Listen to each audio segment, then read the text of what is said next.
주님께서 여러분과 함께 또한 사제와 함께 하소서. 성 마테오가 전한 거룩한 복음입니다. 주님께 영광을 돌립니다. 재물을 땅에 쌓아두지 말아라. 땅에서는 좀 먹거나 녹이 슬어 못 쓰게 되며 도둑이 뚫고 들어와 훔쳐간다. 그러므로 재물을 하늘에 쌓아두어라.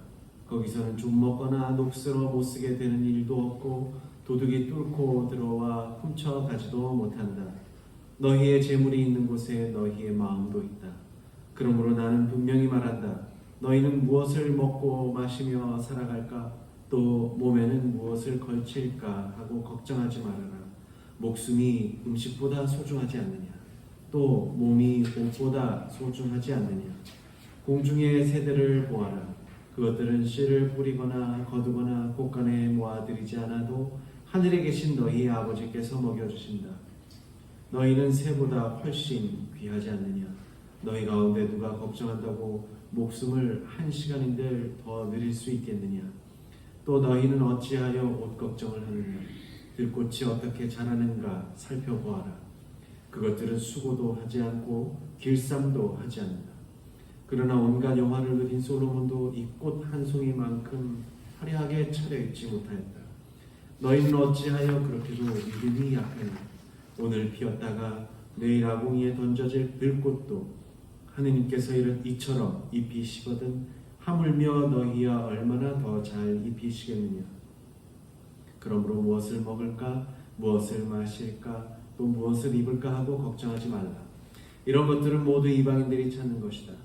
하늘에 계신 아버지께서는 이 모든 것이 너희에게 있어야 할 것을 잘 알고 계신다. 너희는 먼저 하느님의 나라와 하느님께서 의롭게 여기시는 것을 구하여라. 그러면 이 모든 것도 곁들여 받게 될 것이다. 그러므로 내일 일은 걱정하지 말아라. 내일 걱정은 내일에 맡겨라. 하루의 괴로움은 그날에 겪는 것만으로 족하다. 주님의 복음입니다. 그리스도를 찬미합니다. 자리해 주십시오. 성부와 성자와 성령의 이름으로 아멘. 다시 한번 새해 복 많이 받으십시오. 오늘 이독서 이제 야고보서인데요. 길지 않아서 이런 이야기를 하십니다. 당신들은 잠깐 나타났다가 사라져버리는 안개에 지나지 않습니다. 그러므로 당신들은 만일 주님께서 허락해 주신다면 우리는 살아가며 이런 일 저런 일을 해보겠다 하고 말해야 할 것입니다. 그런데도 당신들은 지금 허영이 들떠서 장담을 하고 있습니다. 이런 장담은 모두 악한 것입니다. 사람이 제가 마땅히 해야 할 착한 일을 알면서도 하지 않으면 그것이 곧 죄가 됩니다. 라고 전합니다. 설 명절에 듣는 말씀치고는 조금 엄한 말씀으로 들립니다.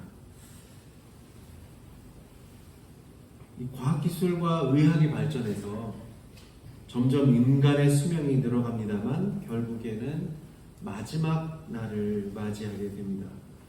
독서 말씀은 그래서 우리의 능력만으로 모든 일을 내 뜻대로 해나갈 수 없다고 합니다. 하느님께서 허락하셔야 올바른 방식으로 살아갈 수 있다는 이야기입니다.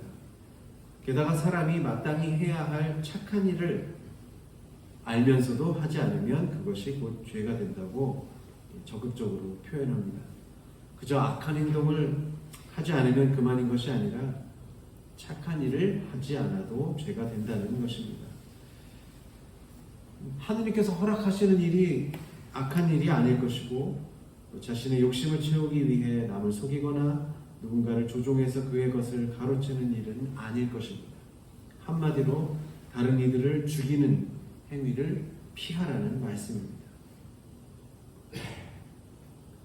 독서 말씀은 이렇게 약간 독설처럼 하지만 그 뜻은 잘 살아라, 선한 마음을 가지고 살아라 라는 말씀을 다시 한번 심어주는 것 같습니다. 우리나라에서 예전에 역사적 사건을 12지간과 연결해서 이렇게 표현을 하였습니다. 임진년에 외부가 침입을 했다. 그거를 임진왜란이라고 하죠. 병자년에 북쪽 오랑캐가 쳐들어왔다. 그래서 난이 일어났다. 그것을 병자호란이라고 합니다. 병술년에 나라를 잃은 치욕을 겪었다. 그래서 병술국치라는 말을 합니다.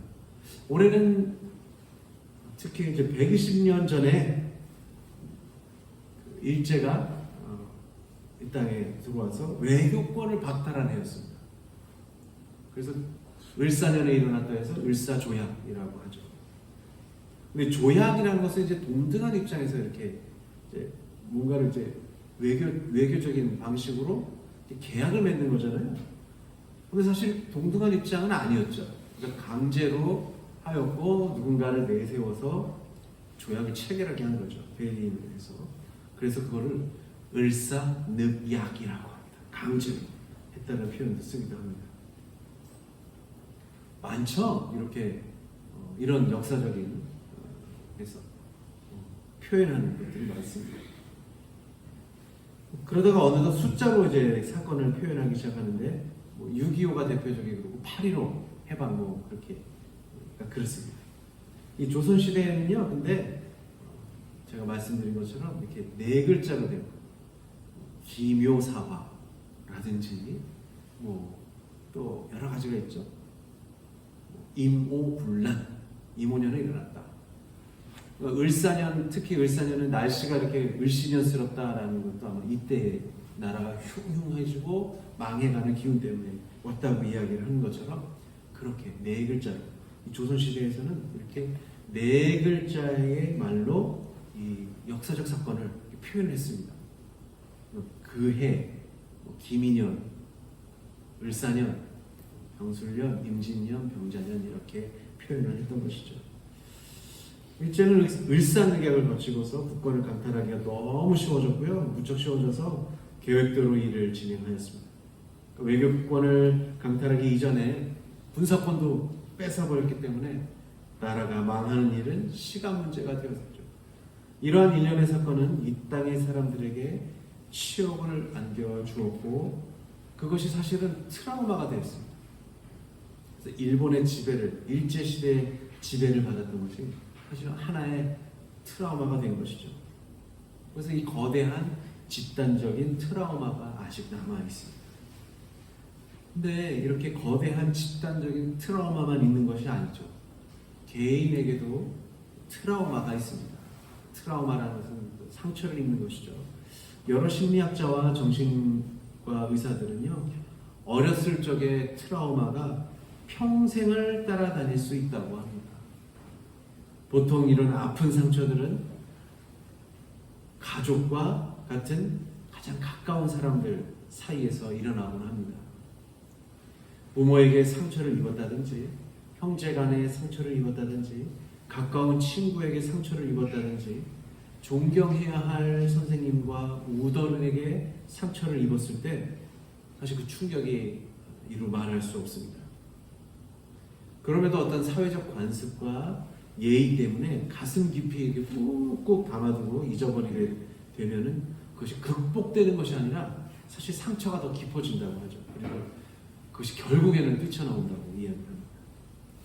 그래서 대부분의 심리 치료는 과거 어린 시절에 이 트라우마를 계속 직시하게 하는 거죠. 바라보게 하는 겁니다. 감추어져 있던 이 아픔들을 끄집어내서 그것을 현실을 바라보게 해서 과거의 나와 현재의 나를 화해시키는 작업을 하죠.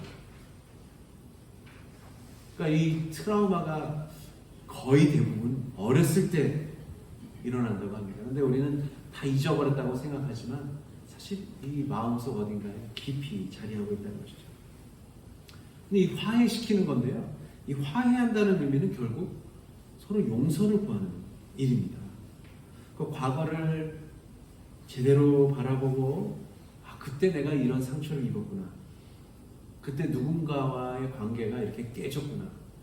이 상처를 바라본다는 의미는 왜 하는 거냐? 현재의 나의 삶을 다시 올바로 돌리려는 시도입니다.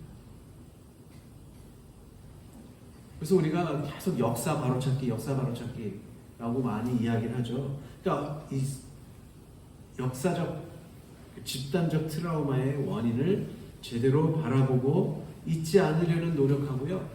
개인의 겪은 어렸을 적에 깊은 상처, 잊어버리고 싶은 이 깊은 상처의 원인을 제대로 바라보고 잊지 않으려는 노력은 별개가 아니라는 거죠. 완전히 별개가 아니라는 거죠. 그래서 우리 모두는 사회에서 지켜야 할 마땅한 도덕과 윤리가 있고 법도 지켜야 합니다. 동시에 개인에게 나 자신 개인으로서 나는 나의 삶을 살아가기 위해서 마음을 돌보고 감정의 흐름도 읽어야 합니다. 나 자신에게 떳떳한지 아니면 나의 욕심을 위해서 올바른 일을 눈 감아버리고 아예 양심의 문을 닫아버리는 것은 아닌지 돌아볼 시간이 반드시 필요합니다. 보통 이런 일들을 어디서 할까요? 병원을 찾아가든지 심리 상담을 받든지 합니다.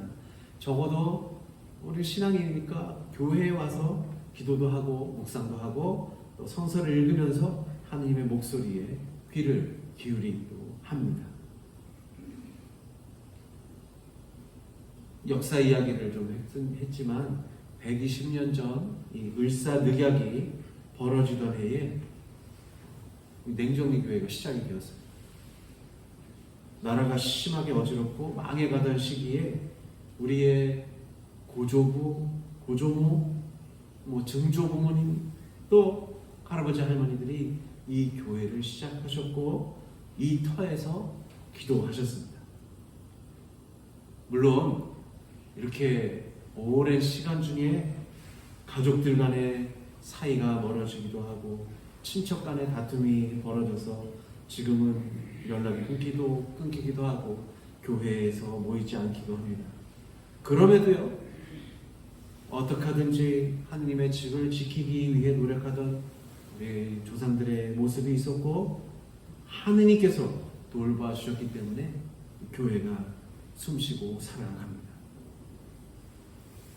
고향을 찾아오는 이유는 조상들과 또 선친에 대해서 감사하는 마음을 표하고 그것이 예라고 배웠기 때문입니다.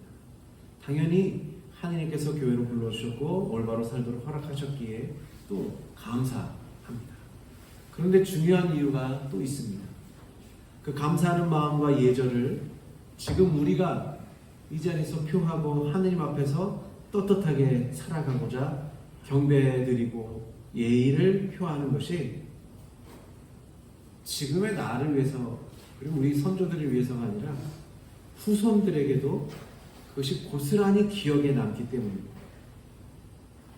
우리의 삶이 끝난다고 해도 우리의 후손들이 그 뒤를 이어간다는 사실로도 내 삶은 끝나는 것이 아니라 이어져 가는 것이죠.